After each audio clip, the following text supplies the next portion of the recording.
그럼 이 시간 우리 하나님 말씀 보도록 하겠습니다.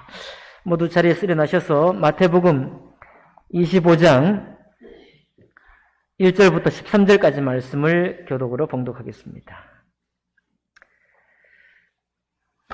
마태복음 25장 1절에서 13절까지 있는 말씀을 교독합니다. 제가 신약성경 43쪽가량에 있는데 제가 1절 먼저 읽겠습니다.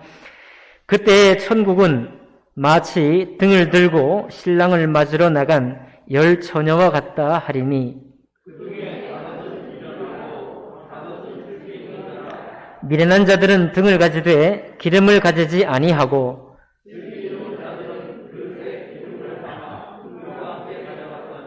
신랑이 더디 오므로 다 졸며 잘세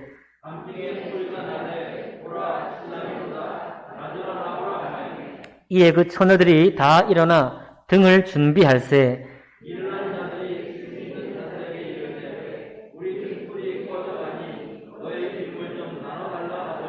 쓸기 있는 자들이 대답하여 이르되 우리와 너희가 쓰기에 다 부족할까 하노니 차라리 파는 자들에게 가서 너희 쓸 것을 사라 하니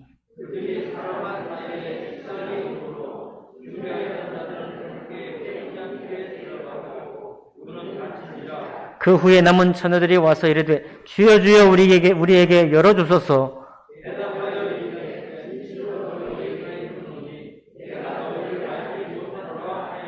함께 있습니다. 그런즉 깨어있으라 너희는 그 날과 그 때를 알지 못하느니라. 아멘. 말씀과 예배를 위해 기도합니다. 살아계신 하나님 아버지, 주님께서 하늘의 일을 또 천국의 일을 우리에게 말씀해 주시니 땅에 속한 자라서 어찌 헤아릴 수 있습니까마는 하나님의 성령께서 우리 안에 계시니 이 말씀을 깨닫고 기쁨으로 순종하기를 원합니다. 하나님 아버지, 말씀의 주인 되신 주님께서 우리 속에, 우리의 심령 속에 이 말씀을 풀어주시고 그 풀어주신 말씀을 따라 우리가 기쁨으로 주님께 나아갈 수 있도록 도와주옵소서. 주님을 즐거움으로 기다리는 자가 될 수 있도록 주장하여 주옵소서. 모든 것을 주님께 맡기며 귀하신 우리 주 예수님 이름으로 감사하며 기도하옵나이다. 아멘. 예, 자리에 앉으시겠습니다. 오늘 마태복음 25장 1절부터 30절에 있는 말씀을 통해서 기름을 준비한 5 처녀처럼 5 여인들처럼 이라는 제목으로 하나님의 말씀 나누겠습니다. 병원 원목으로 수고하는 목사님이 병원 목회를 이렇게 소개해 주었습니다. 원목이라는 건 병원의 환우들을 대상으로 딱히 당신의 목회하는 교회를 가지지 않은 채로 병원에서 이렇게 목회 업무를 감당하고 있는 분들을 원목이라고 이렇게 말합니다. 이분이 딱 한마디로 병원 원목의 일을 이렇게 정의를 내리셨어요. 병원은 인생의 땅끝이다. 이렇게 했습니다. 왜 인생의 땅끝인가 하니 정상인들인 우리가 아파서 가는 곳이 병원이죠. 그래서 환자가 되고 나면 우리 마음의 심령의 땅끝에 이른 것 같다는 그런 표현입니다. 더더군다나 중환자실에서 생사를 어떻게 될지 알지 못하는 그런 사람들의 경우에는 정말로 인생의 땅끝이 바로 병원이다. 그 인생의 땅끝에 이른 사람들에게 원목으로서 병원에서 목회하는 목사로서 때로 최근 같은 경우에는 더 이제 중요해졌죠. 왜냐하면 담임 목사님들이 병원에 들어갈 수가 없기 때문에 담임 목사님이 이제 당신 교회 성도들이 병원에 입원했을 때 이 원목 목사님에게 전화해서 담임 목사님의 이름으로 대신 대사가 되어서 신방도 하고 기도도 해주는 그런 역할을 하니까 말이죠. 그러면서 이분이 이제 그 인생의 땅끝이 되는 이 병원에서 정말 내가 하나님이 나에게 주신 사명을 또 하나 발견하는데 그것은 마지막 인생길에 처해 있는 그 땅끝에 처해 있는 사람들에게 위로할 뿐만 아니라 예수 그리스도의 복음을 또 전하고 또 하나님 앞에 그분이 설 수 있는 준비를 하는 것 이것이 병원 원목으로서의 나의 사명이 아닌가, 소명이 아닌가, 그렇게 말씀하는 것을 들었습니다. 병원에 한 번씩 다녀오신 분들은 다 이해가 되시죠? 네, 병원은 인생의 땅끝이다. 병원만 인생의 땅끝이 아닙니다. 사람들은 믿는 사람이나 믿지 않는 사람이나 세상에 종말이 올 것에 대해서 어렴풋이 다 알고 있어요. 무엇보다 그리스도인들은 종말의 때에 예수께서 먼저 다시 오실 것을 또 알고 있습니다. 그렇기 때문에 우리 주님이 오셔서 예비하신 천국으로 우리를 인도해 주시기 원하시는데, 그 천국에 들어가기 위한 우리의 준비, 우리의 마음은 구원받은 하나님의 자녀로 거듭난 이 사실이 너무 중요한 것이죠. 자, 그럴 뿐만 아니라 하나님 앞에 구원받고 죄의 용서를 받고 다시 거듭난 사람들에게 또 하나 중요한 건 뭐냐면 구원받은 사람으로 살아가는 것이 중요합니다. 구원받은 것으로 살아가는 게 중요해요.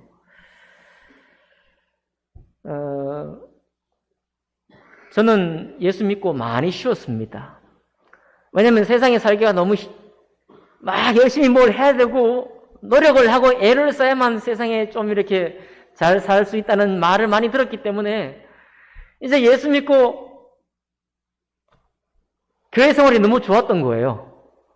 좀 문제를 내려놓고 삶의 숙제를 내려놓고 내가 열심히 뭔가를 해야 된다는 것을 내려놓고 이 교회에서 청년들, 제가 청년 때 말입니다. 청년들과 함께 찬양하고 또 수련회 가고 또 각종 성경 공부에 참여하고 공도 차고 고기도 구워 먹고 하는 삶이 얼마나 기뻤는지 몰라요. 그냥 아무 근심도 없는 그곳에 일주일에 한번 푹 젖어서 종일토록 예배하는 것이 너무나 좋았습니다.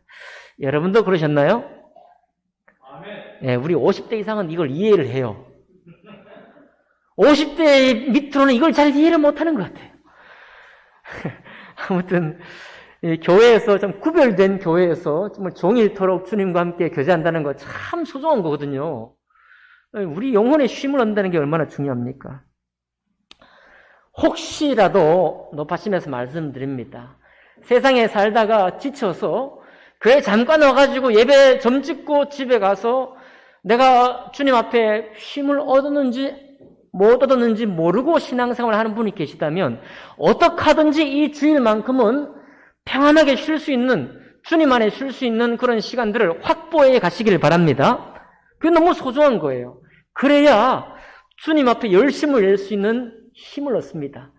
왜냐하면요, 우리가 구원받지 못할 때는 세상에서 공중 권세 잡은 자가 나를 이끌어가는 대로 내가 거기에 헌신되어 있었기 때문에 내가 거기에 수고로웠습니다.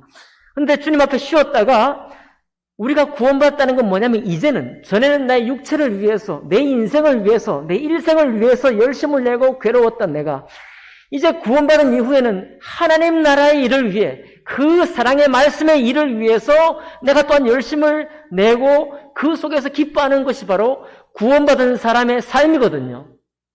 아멘입니까? 아멘. 그 사이에 쉼이 필요하다고 하면 여러분 충분히 휴식을 취할 수 있기를 바랍니다. 그래야 주님 앞에 정말 열정을 가지고 열심을 다해서 주님을 섬길 수 있으니까 말이죠. 자, 어찌됐든지 종말을 기다리고 예수 그리스도의 오심을 기다리는 사람들에게 중요한 삶의 태도는 역시 기다림입니다. 여러분과 저는 주님을 기다리고 고대하기 때문에 우리의 삶의 방식이 세상 사람들과 비슷한 점도 많지만 결국 다른 점이 생기게 되는 것입니다. 오늘 말씀에 보면 슬기로운 처녀들 나오고요, 또 달란트 가진 종들에 관한 이야기가 나옵니다. 이 두 이야기 비유를 통해서 천국을 사는 사람, 구원받은 사람의 삶이 어떠하는 것이 마땅한지를 살펴보기를 원합니다. 자, 오늘 먼저 말씀해 보면은 25장 1절, 그때 천국은 마치 등을 들고 신랑을 맞으러 나간 열 처녀와 같다라고 말했습니다. 천국을 비유하기를 등을 들고 신랑을 맞으러 나간 열 처녀다라고 비유를 했어요. 말씀에 보면은 10명의 처녀들이 있는데 이 처녀들 중에 5명은 어리석었고 5명은 슬기로웠습니다.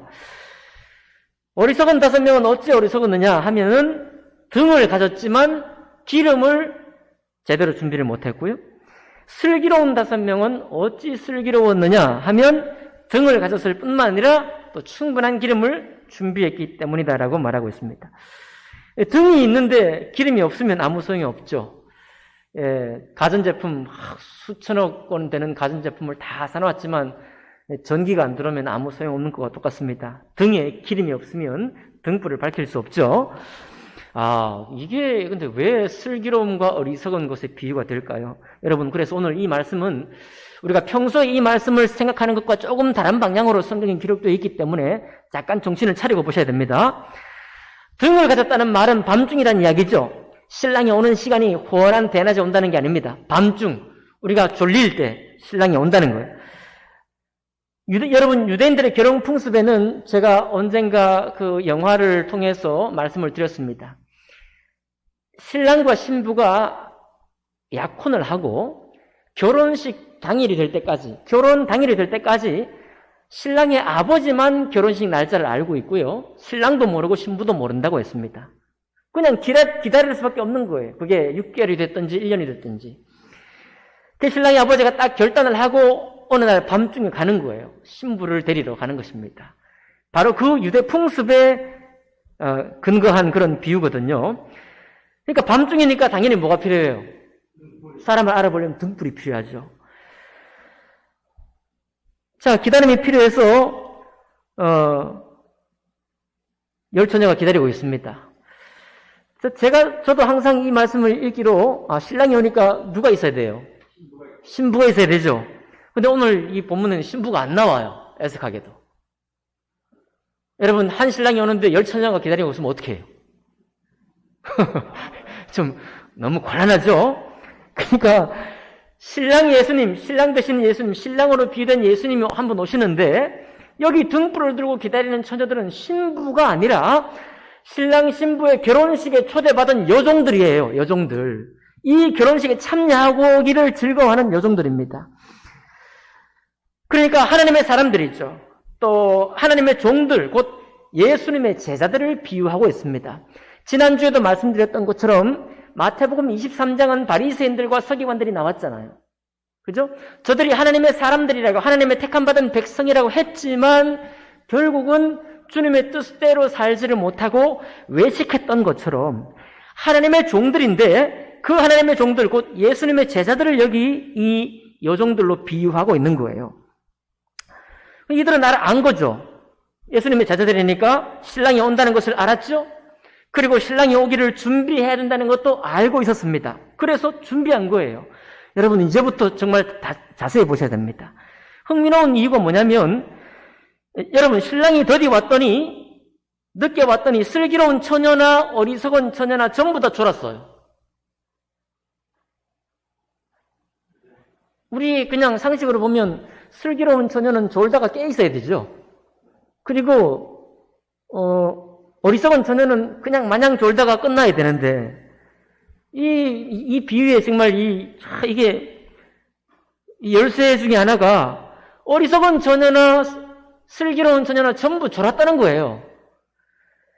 항상 깨어 있으라. 그 말씀과 이 말씀이 안 맞아. 그 말씀은 딴 말씀이고 이 말씀은 또 다른 말씀이에요. 자, 그러니까 졸았다는 것만으로는 어리석으냐 슬기로우냐의 척도가 아닌 거예요. 이해하시죠? 이들은 모두 예수님의 종이어서 예수님을 기다릴 줄도 알았고 또 밤중에 오시니까 등을 준비하기도 했고요. 정말 놀라운 사실은 어리석은 여인도 기름도 준비했어요. 기름까지 안 아주 기름을 준비하지 않은 것도 아닙니다. 자, 보시면은 그러니까 졸았는데 왜 그게 어리석으냐 슬기로우냐의 척도가 아닐까? 우리는 이렇게 이해할 수 있습니다. 여러분, 어린 시절에 시장 갔다가 장에 갔다가 엄마가 늦게 돌아올 때 애가 그냥 그 문 앞에서 엄마 기다리다가 꼬박꼬박 졸 수 있죠. 그러면 엄마가 왜 너 졸고 있냐 하고 꿀밤을 안길까요? 아니죠. 애처롭고 너무 사랑스러워서 품에 안고 방에 들어가겠죠. 왜요? 아이가 한 일은 엄마를 기다린 거예요. 그죠? 엄마를 안 기다린 게 아니야. 그러니까 똑같은 비유입니다. 여기 졸았다는 것이 하나님의 척도에 맞지 않은 것은 어쨌든 이들은 신랑을 기다릴 줄 알았다는 거예요. 그러면 도대체 뭐가 문제인가요? 문제가 있네요. 문제가 뭐냐면 신랑이 오리라고 약속했던 시간보다 훨씬 더 늦게 온 겁니다. 그 어리석은 사람이, 이 여인들이 왜 어리석은 처녀가 됐느냐 하면은 등에 기름을 넣어서 등불을 밝히고 있었는데 그만 이 기름이 다 떨어지기까지 신랑이 안 온 거예요. 그래서 등불이 꺼져버린 겁니다. 결정적인 순간에. 신랑을 맞이하고 등불을 켜고 이제 잔치집으로 들어가야 되는데 기다리는 동안에는 버젓이 타고 있던 등불이 기름이 소진된 나머지 꺼져버린 거예요. 결국 어떻게 됐느냐? 잔치집에 들어갔어요? 못 들어갔어요? 이 불이 꺼져버린 처녀들은 못 들어갔습니다. 그리고 12절에 보니까 너무 좀 무섭게 말씀하고 있죠? 진실로 너희에게 이르노니 내가 너희를 알지 못하노라. 여러분, 신랑이 올 줄도 알았죠. 기름도 준비할 줄도 알았죠. 등불을 켜고 비록 졸았지만 신랑을 기다리기도 했죠. 뭐 잘못한 게 그렇게 많아요? 그런데 주님 오시기까지 끝까지 주님을 기다리고자 하는 그 마음, 그 준비된 마음이 없는 것을 보고 도리어 아주 강하게 책망하는 겁니다. 내가 너희를 알지 못하노라. 주님이 너무 당황스럽지 않습니까? 알지 못한다니요. 당신의 종인데, 당신을 기다리는 사람인데, 내가 최선을 다해서 기다리는 사람인데 왜 나를 알지 못한다고 말한다는 말입니까? 그런데 이제 슬기로운 처녀는 어떻게 했어요? 신랑을 기다리면서 등불도 준비했고 졸기 전까지만 해도 등불 안에 기름이 있었죠? 타고 있었습니다. 한참 졸다가 신랑이 옵니다 라는 갑자기 큰 소리를 듣고 보니까 등불이 꺼져 있어요? 켜져 있어요? 꺼져 있어요. 그때 준비해온 기름병을 꺼내가지고 등불에 부어서 불을 밝혀 신랑을 영접한 겁니다. 그래, 이 사람들이 슬기로운 처녀가 된 거예요. 그리고 천국 잔치집에 참여한 사람이 된 것입니다. 그러니 오늘 여러분, 제가 여러분과 이 말씀 나눌 때 구원받은 것이 그것이 그냥 끝난 것이 아니구나 이거예요. 구원받은 그 기쁨과 그 감격, 그리고 내가 하나님의 백성이 되고 하나님의 제자가 되고 주님 나라에 들어가는 사람이 되었다는 사실로 인해서 그 기쁜 나머지, 그 주님을 사랑하는 나머지 끝까지 주님을 기다리면서 사랑을 준비하고 말씀을 지켜 순종하기를 즐거워하는 사람, 바로 그 사람이 된다는 것이 얼마나 영예로운 사람인가를 오늘 말씀해 주고 있습니다. 지난주에 말씀의 제목은 끝까지 사랑하는 자가 받는 구원이라는 말씀을 드렸죠. 마찬가지입니다. 오늘도 역시 동일한 메시지요, 동일한 말씀이 되겠습니다. 우리가 주님을 기다리다가 이제 신앙생활 하다가 여러 가지 암초에 부딪히고 사람의 벽에 부딪히고 갈등의 벽에 부딪힐 수 있습니다. 잠언의 말씀에 뭐라고 했나요? 환난 때에 넘어짐은 내 미약함을 보임이라, 너의 연약함을 나타내는 것이다 라고 말씀하고 있습니다. 하나님이 우리를 향한 사랑이 얼마나 큰지, 그분이 우리를 얼마나 정말 영광스러운 사람으로 이끌어 가기를 원하시는지 환난에 받쳐서 나의 미약함을 발견해요. 여러분도 미약함을 발견할 것입니다. 내가 이거는 못 넘어가. 내가 이 사람은 정말 용서를 못하겠어. 라고 하는 그런 일들이 왜 없겠습니까?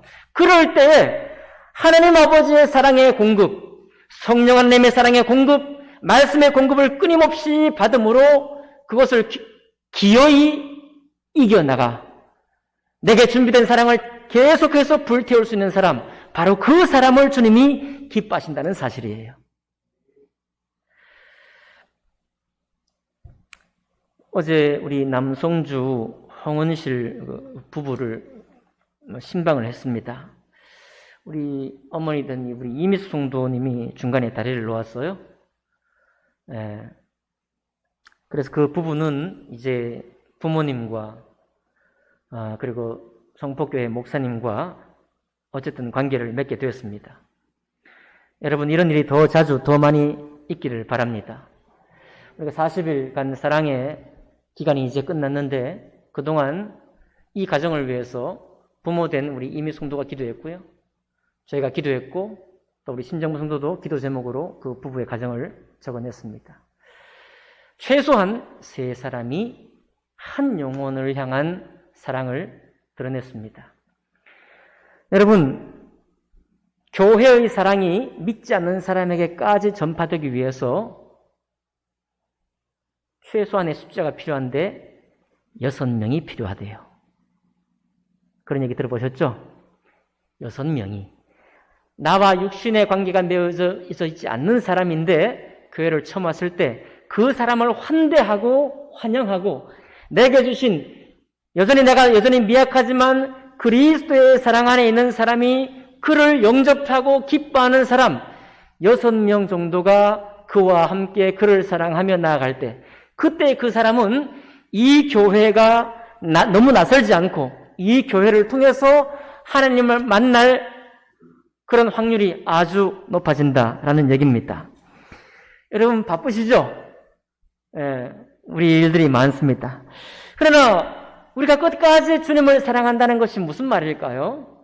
왜 신랑은 그렇게 더디 오는 동안 우리가 할 일이 있다고 또 말씀하셨을까요? 예, 맞습니다.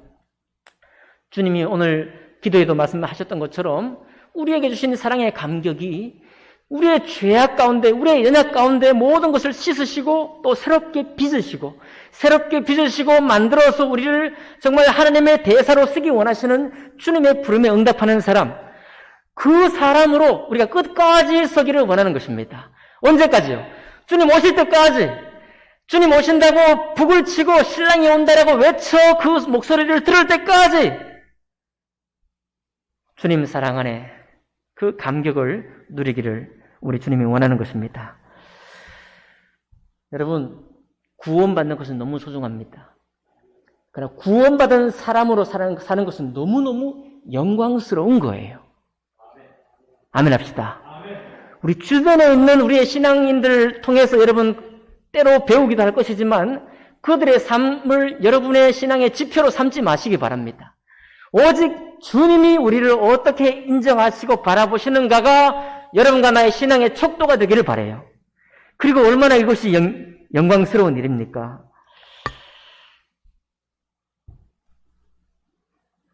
아마 어떤 교회들에 가면 이 말씀을 기름이 뭐냐? 기름은 성령이다. 성령의 불로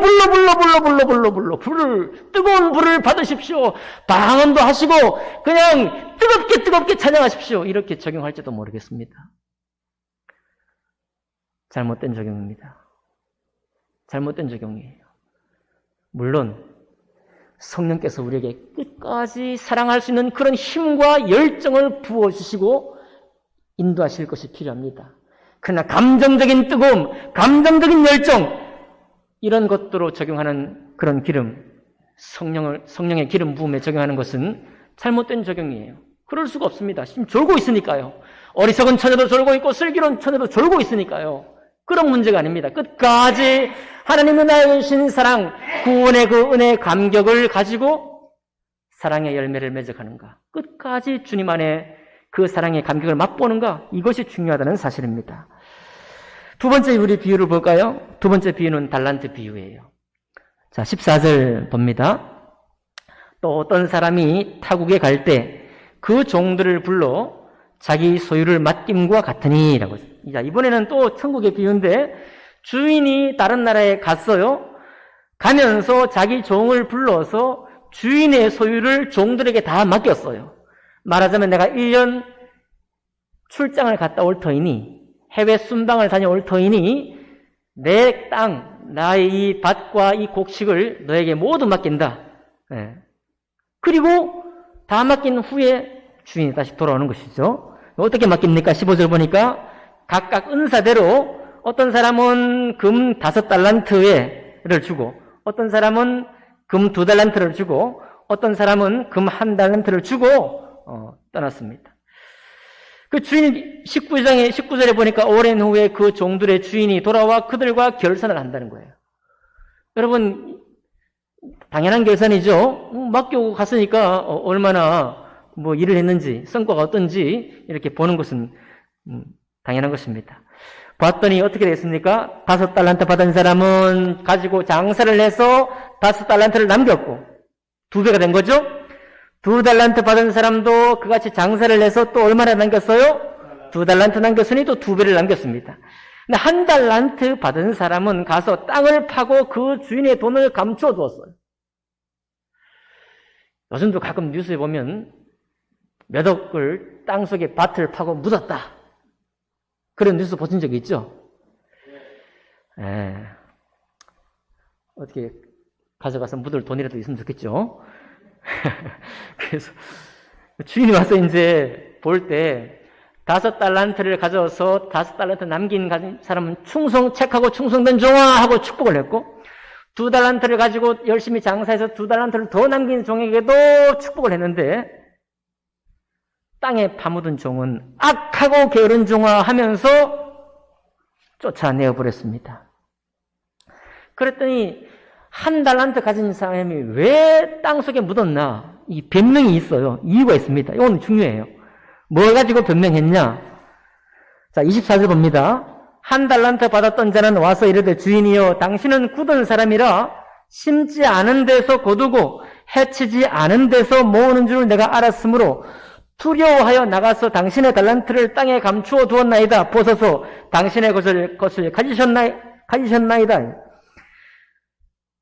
아마 이 주인을 이건 좀 어려운 말씀이긴 하지만 이거 장사를 허투루 잘못했다가 돈을 빼앗길 수도 있고 잃어버릴 수도 있으니 그냥 땅에 묻었다. 결론은 그런 얘기예요.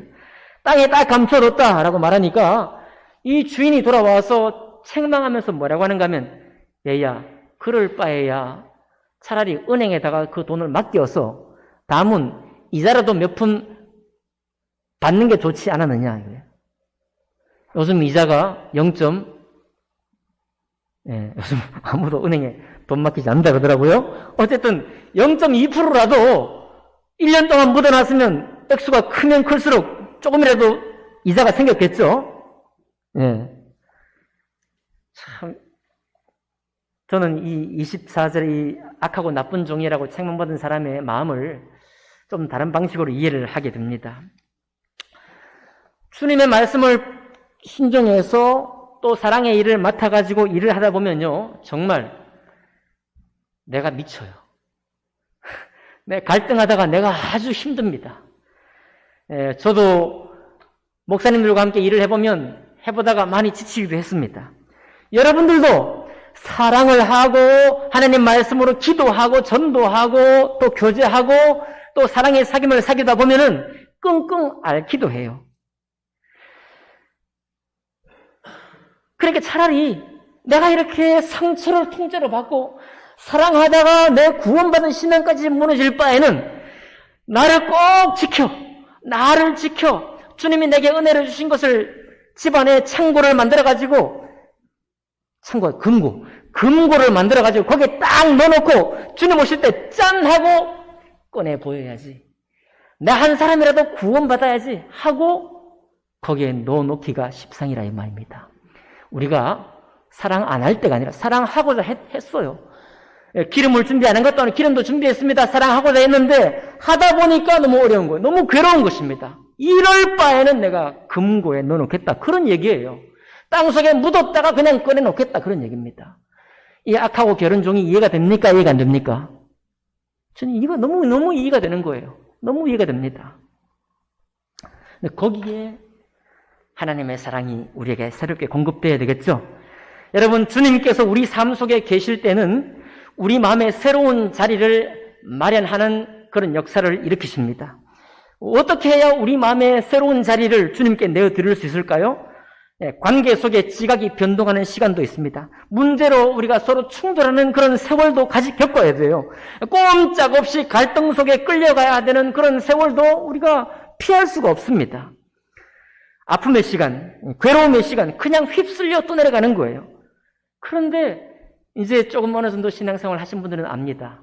감사가 이제 나오기 시작해요. 왜 감사가 나옵니까? 이렇게 내 속에 다른 사람을 영접할 자리가 없고 내 마음에 하나님 말씀을 넉넉하게 통째로 내 마음을 열어가지고 주님 나를 마음껏 사용해 주십시오. 생각은 그렇지만 마음은 안 그런 거예요. 그런 나를, 이렇게 고집불통인 나를, 이렇게 변화되지 못하는 나를, 이렇게 다른 사람을 품을 수 있는 자리가 없는 나를 주님이 인내하시는 거예요. 그리고 일을 베푸시는데 성령의 불로 일을 베푸시는 것이 아니라 갈등 속에 일을 베푸시는 것입니다. 괴로움 가운데 우리 마음을 사귀게 만드는 거예요. 우리 마음을 정말 아픔 가운데에서 다른 사람에게 조금 문이 열리도록 주님이 만들어가는 것입니다. 여러분, 홍해바다는 단번에 갈라졌습니다. 요단강 물 근원이 끊어지는 것도 단번에 끊어지는 거예요. 그러나 구원받는 순간도 단번에 우리가 구원받지만 하나님의 사람의 영광을 우리가 취해가고 타인을 향한 사랑이 지어지는 것은 결코 단번에 지어지지 않아요. 이것은 성령이 불러도 절대로 지어지지 않습니다. 이거는 괴로움 가운데 찬찬히 만들어지는 것입니다. 갈등 속에서 엎치락뒤치락 싸우고 충돌하고 그래서 손가락질도 하고 말입니다. 고성도 한번 빌려보고 그냥 팩 토라지기도 하고 그런 가운데 우리 속에 마치 엘리야가 본 솜털만한 구름 마냥 우리 속에 타인을 향한 사랑의 문이 열리기를 시작하는 것입니다. 그러니 그 시간 동안 주님이 물끄러미 바라보시는 거예요. 여러분과 제가 아파할 때 주님도 그 시간을 그대로 견딥니다. 예. 그냥 순식간에 기적을 통해 가지고 확 새로운 관계로 만들어주면 얼마나 좋겠습니까? 그러나 문제는 뭐냐? 우리 마음이 그렇게 생겨 먹지를 못했어요. 여러분, 사람의 마음이 그런 식으로 운영되지를 못합니다. 우리 사람의 마음은 정말 귀하고 복된 것인데 이 마음이 그렇게 만들어지질 않았어요. 이 마음은 시간이 필요합니다. 기다림이 필요합니다. 깨어짐이 필요합니다. 갈등이 필요해요. 충격이 필요합니다. 충돌이 필요해요. 실망이 필요합니다. 낙담이 필요합니다. 환멸이 필요해요. 분노가 필요합니다. 그런 것이 막 터져 나오면서 우리가 세월을 지나가요. 다만 그런 과정에 여러분과 저는 항상 어디에 있어야 되겠어요? 말씀 안에, 예배 안에, 교회 생활 안에 있어야 될 것입니다. 맞죠? 끊임없이 말씀이 나를 또 괴롭혀, 사람도 나를 괴롭히지만 말씀도 나를 괴롭혀, 그 괴롭히는 말씀을 끝까지 붙들고 나아갈 때 주님이 내 속에 만들어 가시는 거예요. 여기에 사랑이 탄생하는 겁니다. 내 마음속에 하나님을 향한 열망이 조금 탄생한 거예요. 창세기가 시작되는 것입니다. 우리는 이제 유혹을 벗어나야 합니다. 아무도 들고 가지도 못하고 금고를 만들어가지고 거기에 내 사랑을 딱 넣어놓고 주님 오실 때 짠 꺼내겠다고 했던 그 유혹, 이 사랑의 괴로움을 피해갈 수 있다고 생각했던 그 유혹으로부터 우리가 벗어나야 하는 거예요. 그래야 5달란트 가진 사람이 그 실갱이 가운데에서 5달란트의 사랑을 남길 수 있고 2달란트 받은 사람이 그 정말 마음의 상처를 가지고 때로는 기쁨도 가지면서 그 사람을 품을 수가 있고, 그렇게 해서 뭐가 된 겁니까? 내 속에 하나님 나라가 2배가 된 거예요. 아멘 합시다. 내 속에 하나님의 계시는 말씀이, 거하는 말씀이 2배요 갑절이 된 것입니다. 그 사람을 주님이 착하고 충성된 종아라고 말씀하는 겁니다.